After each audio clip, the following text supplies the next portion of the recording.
জুলাই গণহত্যা মামলায় শেখ হাসিনা সহ ৩ জনের বিরুদ্ধে অভিযোগ দাখিল, ট্রাইব্যুনাল থেকে সরাসরি সম্প্রচার, গ্রেপ্তারি পরোয়ানা জারি। জামায়াতে ইসলামের নিবন্ধন ফিরিয়ে দিতে আপিল বিভাগের নির্দেশ, দাড়িপাল্লা প্রতীকের বিষয়ে সিদ্ধান্ত দেবে ইসি। সরকারি চাকরি অধ্যাদেশের অপপ্রয়োগ রোধে ব্যবস্থা নেবে সরকার, জানালেন জ্বালানি উপদেষ্টা। সচিবালয়ে কর্মপরিবেশ বজায় রাখার আহ্বান। এবং রাজধানীতে বসতে শুরু করেছে কোরবানির পশুর হাট, পশু কেনার চেয়ে দেখাতে বেশি মনোযোগ ক্রেতাদের।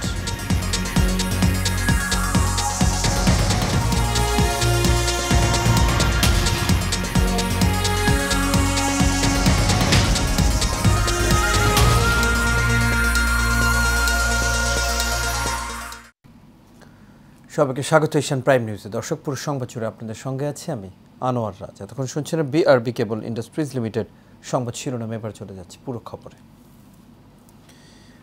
জুলাই আগস্ট গণহত্যার মামলায় সাবেক প্রধানমন্ত্রী শেখ হাসিনা সহ ৩ জনের বিরুদ্ধে ট্রাইব্যুনালে আনুষ্ঠানিক অভিযোগ দাখিল করা হয়েছে। বাকি 2 জন আসামি হলেন সাবেক স্বরাষ্ট্রমন্ত্রী আসাদুজ্জামান খান কামাল ও সাবেক আইজিপি চৌধুরী আবদুল্লাহ আল মামুন। আন্তর্জাতিক অপরাধ ট্রাইব্যুনালে আনুষ্ঠানিকভাবে এই অভিযোগ দাখিল করা হয়। এতে শেখ হাসিনাকে গণহত্যার নির্দেশদাতা হিসেবে উল্লেখ করা হয়। এছাড়া অভিযোগ দাখিলের শুনানি ট্রাইব্যুনালের ফেসবুক পেজে সরাসরি সম্প্রচার করা হয়। ওয়ালি সিদ্দিকীর রিপোর্টে বিস্তারিত। রোববার দুপুর 12টার দিকে জুলাই গণহত্যার মামলায় শেখ হাসিনা, সাবেক স্বরাষ্ট্রমন্ত্রী আসাদুজ্জামান খান কামাল এবং সাবেক আইজিপি চৌধুরী আবদুল্লাহ আল মামুনের বিরুদ্ধে আনুষ্ঠানিক অভিযোগ দাখিল করা হয়।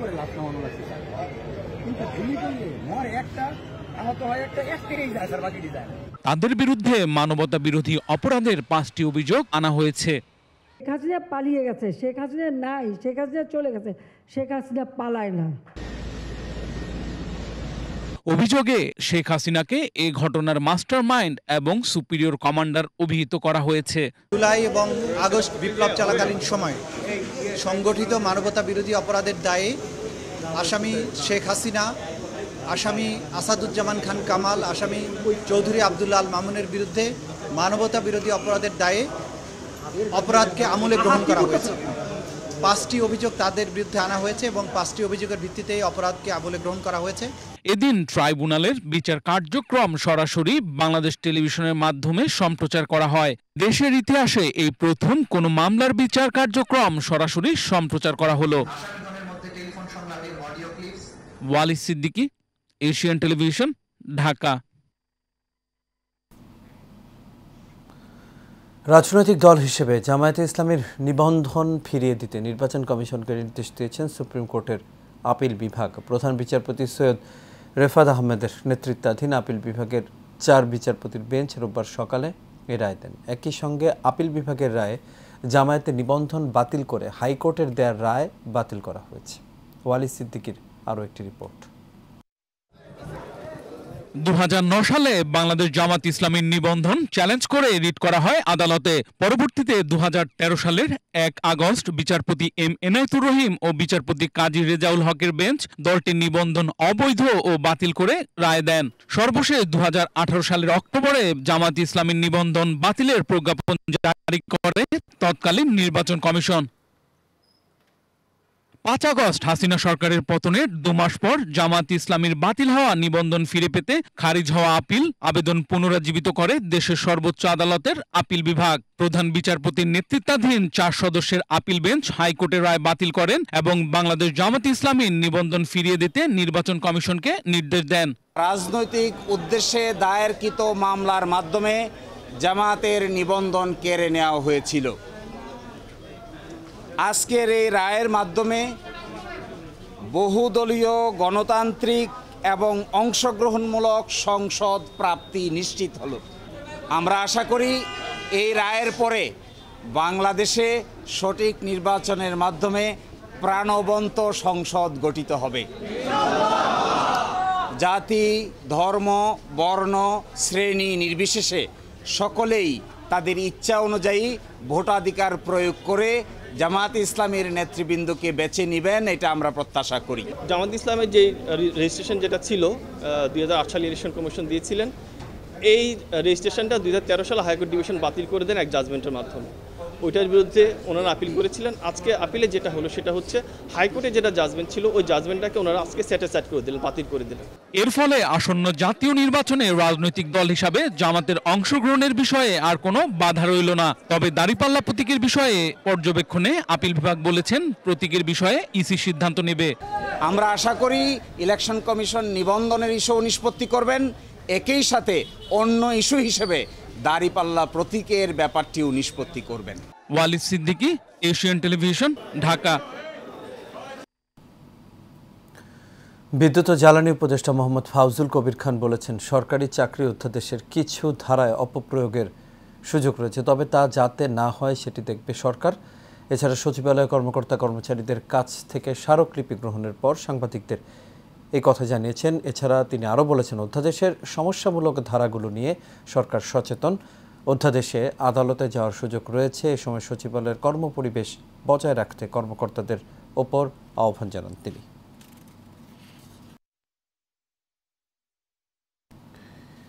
রাজধানীতে জমে উঠেছে কোরবানি পশুর হাট। ঢাকার 2 সিটি কর্পোরেশনের আওতাধীন বিভিন্ন এলাকায় এবছর 19টি অস্থায়ী পশুর হাট বসেছে। এর মধ্যে ঢাকা উত্তর সিটি কর্পোরেশনে 10টি এবং দক্ষিণ সিটি কর্পোরেশনে 9টি অস্থায়ী হাট।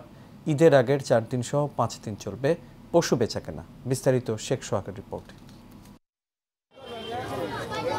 রাজধানীতে 2 সিটি কর্পোরেশন মিলে এবার অনুমোদিত হাট রয়েছে অন্তত 30টি। এর বাইরে অনুমোদন ছাড়া পাড়া মহল্লায় আরও বেশ কিছু পশুর হাট বসেছে। আর এসব পশুর হাট কেন্দ্রিক পর্যাপ্ত নিরাপত্তা ব্যবস্থা গ্রহণ করেছে আইন শৃঙ্খলা বাহিনী। এছাড়াও পশুর হাট কেন্দ্রিক সকল প্রকার নিরাপত্তার ব্যবস্থা নিচ্ছেন হাট ইজারাদাররা।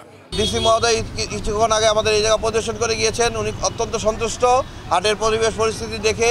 তারা বলেছেন যে আমাদের ভলান্টিয়ার এবং পুলিশ একসাথে কাজ করবে। এসব হাটে এখনও বেচাকেনা শুরু হয়নি, তবে 2-1 দিনের মধ্যেই পরিপূর্ণভাবে পশু বিক্রয় হবে বলে ধারণা করছেন ব্যাপারীরা। লোকজন বসার ভিতরে গরু নিয়ে আসছে, অনেক কষ্ট করে ওরা এখানে জায়গাটাকে তৈরি করে আসে, এখনো ক্রেতা আসেনি। ওই দুই একজন ঘুরে বেড়াচ্ছে। ক্রেতা আসতেছে দাম শুনতেছে, এখন পর্যন্ত কেউ দাম বলতেছে। কাস্টমার 2টা যাওয়া আছে, রাস্তা দিয়ে ঘুরতেছে, কিন্তু ভিতরে তো ঢুকতেছে না। কাস্টমার আপনি তেমন বর্তমান আসতেছে না, যান 2-1টা যায় আসে, খালি দাম জিজ্ঞেস করে চলে যায়। হাটগুলোতে বিভিন্ন বয়সী মানুষের আনাগোনা থাকলেও ক্রেতাদের তেমন উপস্থিতি নেই। এখন তো মনে করেন না, এরা দাম চাইতেছে, এরা অপেক্ষা করতেছে, কাস্টমাররা দেখতেছে যে কিভাবে কমে নিতে পারে। বাট গতবারের তুলনায় এবার গরুর বাজারের দাম মোটামুটি আগের থেকে বেশি মনে হচ্ছে। পুরো ঢাকা শহরে কঠোর নিরাপত্তার ব্যবস্থা করেছে পুলিশ। শেখ সোহাগ, এশিয়ান টেলিভিশন, ঢাকা। উদ্দেশ্য প্রণোদিত মিথ্যা ও ভিত্তিহীন সংবাদের প্রতিবাদ জানিয়েছেন ঢাকা মহানগর উত্তর যুবদলের যুগ্ম আহ্বায়ক মোহাম্মদ জাহিদ হোসেন। প্রতিবাদে তিনি জানান, 27 মে গণমাধ্যমে প্রকাশিত মোহাম্মদপুরের প্রকাশ্যে গুলি নেতৃত্বে পিচ্চি হেলালের সহযোগী জাহিদ মোড়ল শিরোনামের সংবাদটি গভীর ক্ষোভ ও বিস্ময়ের সঙ্গে লক্ষ্য করেছেন তিনি। প্রতিবেদনটিতে তার বিরুদ্ধে যেসব অভিযোগ আনা হয়েছে তা সম্পূর্ণ মিথ্যা, বানোয়াট, বিভ্রান্তিকর এবং একটি রাজনৈতিক চরিত্র হননের অপচেষ্টা মাত্র।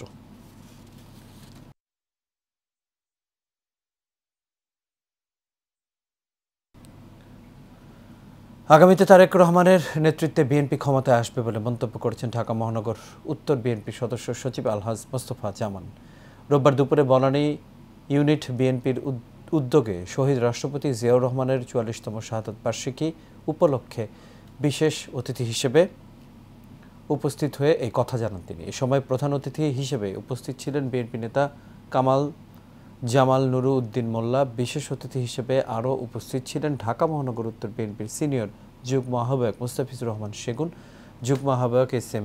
জাহাঙ্গীর হোসেন, ঢাকা মহানগর উত্তর বিএনপির সদস্য মোহাম্মদ শফিকুর রহমান শাহীন ও মোহাম্মদ রেজাউর রহমান ফাহিম সহ আরও অনেকেই।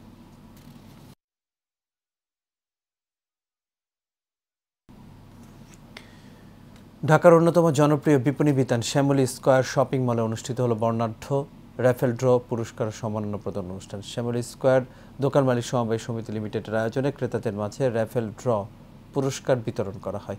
এই উপলক্ষে ব্যবসায়ী ও ক্রেতাদের মধ্যে এক অনন্য মিলন মেলায় পরিণত হয়। শ্যামলী স্কয়ার শপিং মলের সাধারণ সম্পাদক শহীদুল্লাহর সভাপতিত্বে অনুষ্ঠানে প্রধান অতিথি হিসেবে উপস্থিত ছিলেন জাতীয়তাবাদী যুব দল কেন্দ্রীয় কমিটির সাংগঠনিক সম্পাদক কামরুজ্জামান জুয়েল। বিশেষ অতিথি হিসেবে উপস্থিত ছিলেন বাংলাদেশ দোকান ব্যবসায়ী মালিক সমিতির সভাপতি নাজমুল হাসান, ঢাকা মহানগর দোকান ব্যবসায়ী মালিক সমিতির সভাপতি আরিফুর রহমান সহ বিশিষ্ট ব্যবসায়ীবৃন্দ। অনুষ্ঠানটির মিডিয়া পার্টনার ছিল এশিয়ান টেলিভিশন।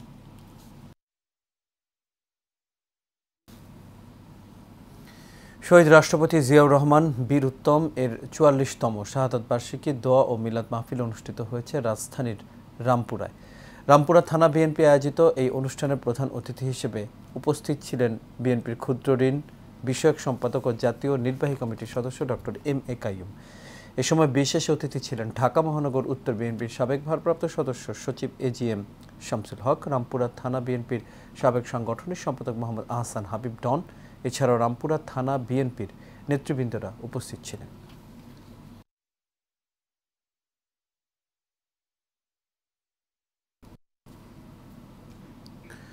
শহীদ রাষ্ট্রপতি জিয়াউর রহমানের ৪৪তম শাহাদাত বার্ষিকী উপলক্ষে সাভারের ভাকুরতা ইউনিয়নের ১ নম্বর ওয়ার্ডে আলোচনা সভা, দোয়া মাহফিল ও দুস্থদের মাঝে খাবার বিতরণ করা হয়েছে।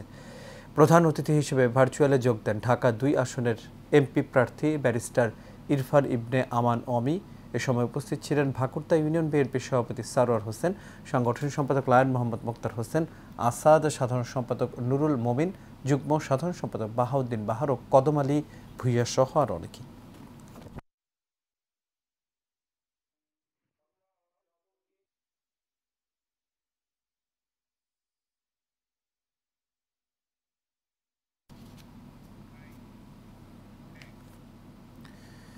এবার বাণিজ্য সংবাদ। ফরিদপুরের ভাঙ্গায় যাত্রা শুরু করলো দেশের ইলেকট্রনিক্স জায়ান্ট এবং সুপার ব্র্যান্ড ওয়ালটনের এক্সক্লুসিভ পরিবেশক শোরুম নাহার ইলেকট্রনিক্স। ভাঙ্গা বাজার টিনপট্টিতে চালু হওয়া শোরুমটিতে পাওয়া যাচ্ছে ওয়ালটন ব্র্যান্ডের সর্বাধুনিক প্রযুক্তি ও ফিচারের ব্যাপক বিদ্যুৎ সাশ্রয়ী fridge, TV, AC, washing machine, fan, rice cooker, Blender, oven, LED light, laptop, computer, mobile phone সহ ইলেকট্রনিক্স, আইসিটি, হোম ও কিচেন অ্যাপ্লায়েন্স পণ্য সামগ্রী। সম্প্রতি ফিতা কেটে আনুষ্ঠানিকভাবে ওয়ালটনের এক্সক্লুসিভ এই শোরুমটি উদ্বোধন করেন জনপ্রিয় চিত্রনায়ক আমিন খান এবং ওয়ালটন ডিস্ট্রিবিউটর নেটওয়ার্কের head of sales Firoz Alam ও নাহার ইলেকট্রনিক্সের স্বত্বাধিকারী এম ওমর ফারুক। আর এর সাথে শেষ করবে এশিয়ান প্রাইম নিউজ। তবে যাবার আগে বিআরবি কেবল ইন্ডাস্ট্রিজ লিমিটেড সংবাদ শিরোনামগুলো দেখে নেব দর্শক আরও একবার।